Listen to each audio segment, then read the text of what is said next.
In 2024, Apple and OpenAI got married in a shotgun wedding on stage at WWDC. Tim Cook put ChatGPT inside the iPhone, while Sam Altman watched from the audience. They were the unambiguously gay duo, and together they thought they could rebrand artificial intelligence to Apple Intelligence. With a marketing campaign so effective, it inspired me to buy an Android phone. But it only took 2 years for these two companies to become mortal enemies. Last Friday, Apple filed a 41-page lawsuit calling OpenAI's hardware business rotten to its core, with bombshell allegations of trade secret theft. Behind the scenes, Scam Altman was doing what Scam Altman does best: scamming, allegedly. What Apple failed to realize is that he doesn't just want to do business with Apple, he wants to eat the apple. In today's video, we'll take a look at OpenAI's hardware strategy and the craziest claims in this lawsuit. It is July 17th, 2026, and you're watching The Code Report. Apple is terrified of OpenAI. OpenAI has already poached over 400 Apple employees, but more importantly, OpenAI has plans to get into the hardware game. Not long ago, they bought Johnny Ive's stealth startup, IO, for $6.5 billion.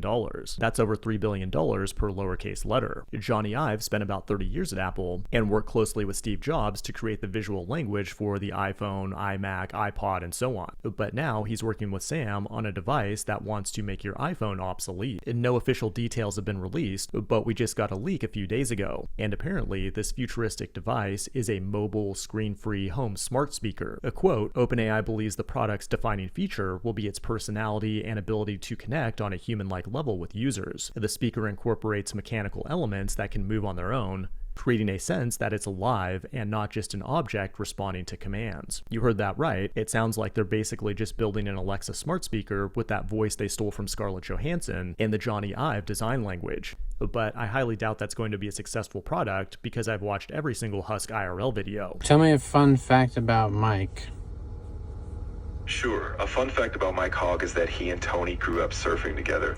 But Apple doesn't think OpenAI is playing fair when it comes to their hardware strategy, which brings us to last Friday when Apple filed the divorce papers accusing OpenAI of trade secret theft at every level. The lawsuit names OpenAI, IO, and two ex-Apple employees, including Tang Tan, OpenAI's hardware chief and former Apple vice president. The lawsuit claims that Tan told Apple engineers interviewing at OpenAI to bring, quote, actual parts for show and tell. Most interviews like this just have you invert a binary tree, but at OpenAI, they want you to show up with stolen prototypes. But it gets better because Apple says OpenAI also circulated a cheat sheet teaching recruits how to dodge the dreaded walkout, where security escorts you out the door the moment you resign. And that's important to OpenAI because it would allow you an extra 2 weeks to work at Apple and steal confidential data from them. But now it's time to meet Shang Liu, allegedly the worst spy in corporate history. This guy was a senior electrical engineer at Apple who got the job at OpenAI and then found an authentication bug in Apple's system.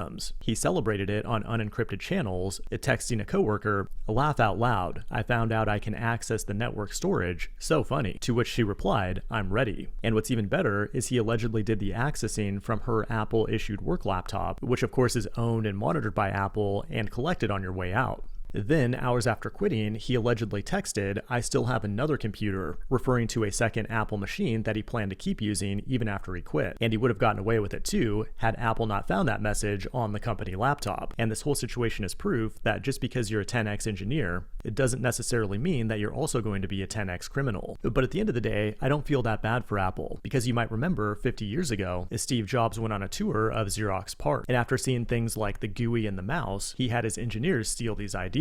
And then he stole this quote from Picasso: "Good artists copy, great artists steal." The worst kept secret in tech is that the only way to get ahead is to steal. But before you can steal effectively, you need to have the right computing platform. Like HyperAgent, the sponsor of today's video. It's a platform created by the team at Airtable that lets you build and deploy agents that run in the cloud with a full computing environment. I used it to build a custom research agent for our Bytes newsletter called Mr. Bittens that studies our past issues. It scouts hacker news and tech Twitter and posts the best topics in our team Slack every weekday at 8 a.m. And whenever Mr. Bittens posts something irrelevant, I can verbally lovingly correct it, and the agent will save the fix as a skill so it never makes the same mistake twice. Each agent gets its own login to hundreds of tools, which lets it work in Slack, Gmail, and everywhere else your team already lives. And HyperAgent is giving away $500 in credits to the first 500 people to sign up. Claim yours at the link below. This has been The Code Report. Thanks for watching, and I will see you in the next one.